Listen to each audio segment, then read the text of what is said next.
How's it going? My name is Amoako. Hello, my name is Amoako. We're both twin brothers. We're coaches and co-owners of Deliberate Training. So in today's video, we're going to be talking about the proper fundamentals of getting into a defensive back stance. So as defensive backs, we have to be able to simply walk into our stance. That easy, that simple. So I have my brother here, he's going to model that for us. So he's going to start with his feet even, and he's going to steadily work into a heel-toe stagger. He's going to get an R1 stance this time, so a right-footed stance. So as we can see, his back foot is about even, his back toe is even with his back heel. So I'm going to have him clear his foot. He should be able to clear that foot. As we can see, he's consistently hitting the same spot every time, showing that he has a consistent stance. So now, guys, let's get a side view of what that looks like. So my brother here, he's going to face me, and he's going to steadily walk into a stance. He's inching, he's getting that same heel-toe stagger. Now I want you to clear that back foot. You'll notice that his arm is coming through. He's coordinating his arms as well.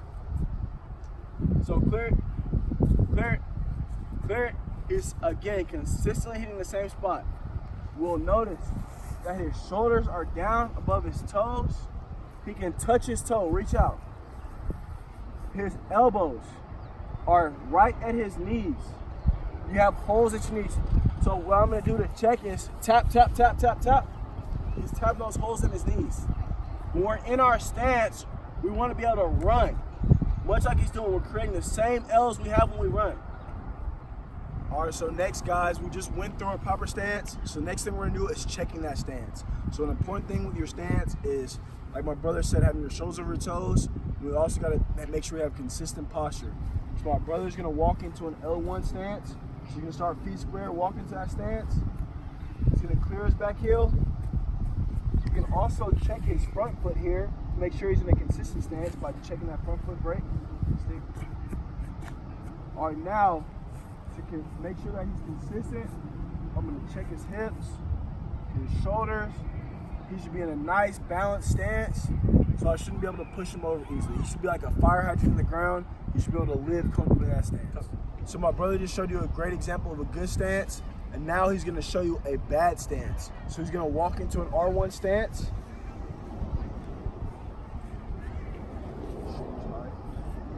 If you notice, his shoulders are high, his knees over his toes, and his shoulders are over his toes. Can you touch your toe from there? He cannot. That's a bad stance. His shoulders are too far back. So that is a bad stance, incorrect. He wants to have his shoulders over his toes. Hands to the knees right there.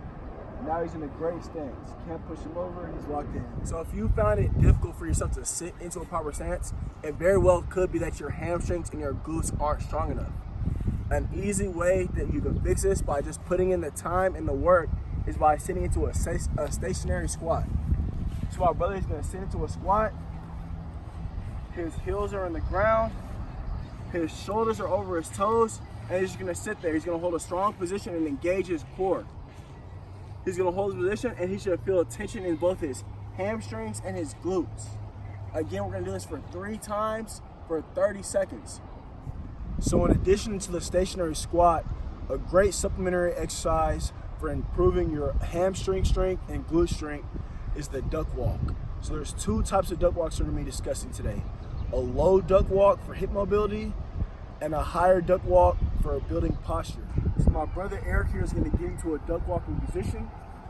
The first thing before he starts moving that you'll notice is that his feet are shoulder width apart.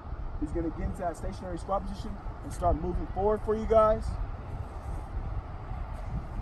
So as he's walking forward, his heels are flat, his shoulders are over his toes, and he also has his butt and knees in a 90-degree position.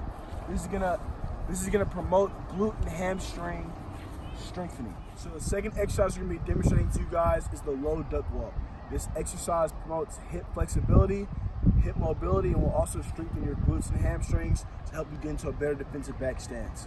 So my brother here, he's gonna get into his low duck walk by sinking his hips first. You'll notice that his butt now is below his kneecaps, his feet are still flat, and his shoulders are still over his toes. My brother's gonna start walking forward now. He's rolling his ankles forward so he can also work on his ankle flexibility, keeping the shoulders over his toes, butt is still below his knees.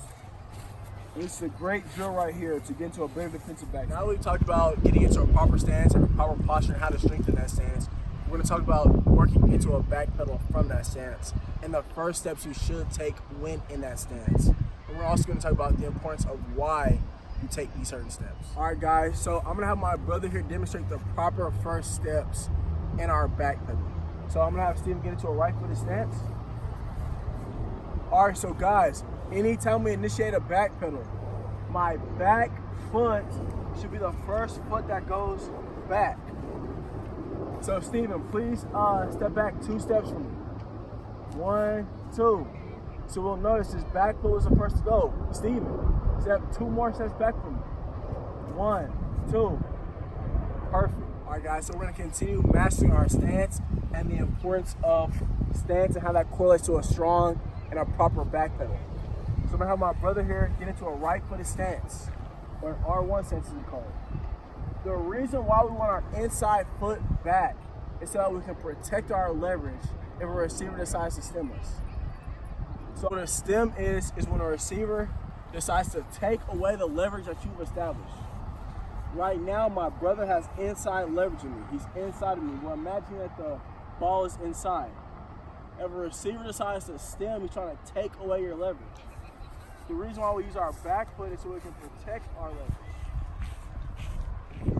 Okay, guys, so today we went over a few different things. We went over a proper defensive back stance. We gave you guys a few different drills and exercises to do to improve your glute and hammy strength if you're struggling to in a great stance. We also introduced to you guys the false step drill, which will help improve your stance, posture, and also your back pedal, which we'll get to in a video coming here in the near future, okay guys? So we want to thank you guys so much for your time.